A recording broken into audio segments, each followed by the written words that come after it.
అన్నింటిలో కేటీఆర్ ఫెయిల్, అన్ని తానే వ్యవహరించిన బీఆర్ఎస్ కు తప్పని ఓటమి, రోడ్ షోలు విస్తృత ప్రచారం చేసిన దక్కని ఫలితం, వారం ద్వారా నేతలకు దిశానిర్దేశం చేసిన నిరాశే, దొంగ ఓట్లపై గలమెత్తిన విశ్వసించని జనం, రాబోయే ఎన్నికలకు నాంది అన్నప్పటికీ రివర్స్ వర్కింగ్ ప్రెసిడెంట్ గా ఫెయిల్యూర్ అనే ప్రచారం అంటూ చూస్తా ఉన్నాం. సో ఫస్ట్ కేటీఆర్ నీ యొక్క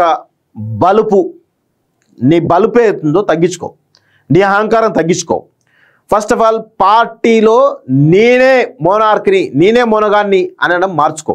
కేసీఆర్ ఆ జైలు అయిపోయాడు. కేసీఆర్ పెద్ద పెద్ద వాళ్ళ నాయకులు వస్తే వాళ్ళని గౌరవించే ప్రయత్నం చేసిండు. ఈరోజు మాగంటి సునీత నీ వెనకబెట్టి నువ్వు ప్రచారం చేస్తున్నావు అంటే నువ్వు అభ్యర్థా లేకపోతే మాగంటి సునీత అభ్యర్థా? అంటే ప్రజలకు నువ్వు ఏం మెసేజ్ ఇస్తున్నావు? ప్రజలు అంత తెలివి తక్కువలు నాలంటోడు ఏం ప్రచారం చేసినా ఓట్లు వేస్తారని ఒక ధీమాతోటి ఒక బలుపుతో మాట్లాడినావా? ఫస్ట్ ఆఫ్ ఆల్ అభ్యర్థిని ప్రజల్లోకి పంపాలి.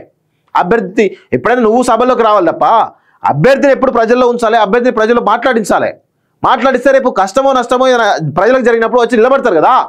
ఆమె ఎంత బాగా మాట్లాడుతుంది మాగంటి సునీత. సరే నువ్వు అది మాగంటి సునీత మంచి ఆశ పక్కన పెట్టండి, మాట్లాడుతుంది కదా. ఆమెను ఎందుకు ఎలక్షన్ ముందు వరకు ఎందుకు తిప్పలేకపోయినావు? ఏమనంటేనేమో మొత్తం కళ్ళ గ్లిజరైన్ వేసి ఏడ్పించేటువంటి ప్రయత్నం చేసినావు.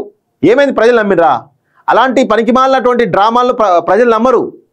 వాస్తవాలు ఇప్పుడు మాగంటి గోపీనాథ్ ఉన్నాడు, ఆయన అవునన్నా కాదన్నా గ్రౌండ్ లెవెల్లో చాలా గస్తీ గల్లీలు తిరుగుతూ ప్రజలతో మమేకమైండు. అందుకే సక్సెస్ అయింది. ఆయన అక్కడే నటించలేదు. సార్ రౌడీజం చేసి సెకండరీ, కానీ ప్రజల్లో ఉన్నాడు కదా, అందుకే ఆయనకు మెజారిటీ రావడం జరిగింది. ప్రతిసారి కూడా గెలుచుకుంటూ వస్తూ ఉన్నాడు. ఈరోజు మాగంటి సునీతను ఆ లెవెల్లో ప్రొజెక్ట్ చేయాలి, ప్రజలు తిప్పాలి కదా. ప్రజలు తిప్పకుండా నువ్వు నీ వెనకమాలలో పెట్టి ఆమెను గెలిపియాలనుకుంటే సెంటిమెంట్ రాయిగా తీసుకొస్తే ప్రజలకు తెలియదా? ఎవరు డ్రామాలు ఆడుతున్నారు, ఎవరు ఏం చేస్తారు తెలియదా? ఆమె రౌడీజం ప్రజలకు తెలియదా? 170 మంది డ్రైవర్లు మారినట ఆమె యొక్క అరాచకం వల్ల. అది తెలియదా ప్రజలకి? ఏం మాట్లాడుతున్నా నాకు అర్థం కాదు. ఫస్ట్ ఆఫ్ ఆల్ ఇవన్నీ తగ్గించుకోవాలి కేటీఆర్.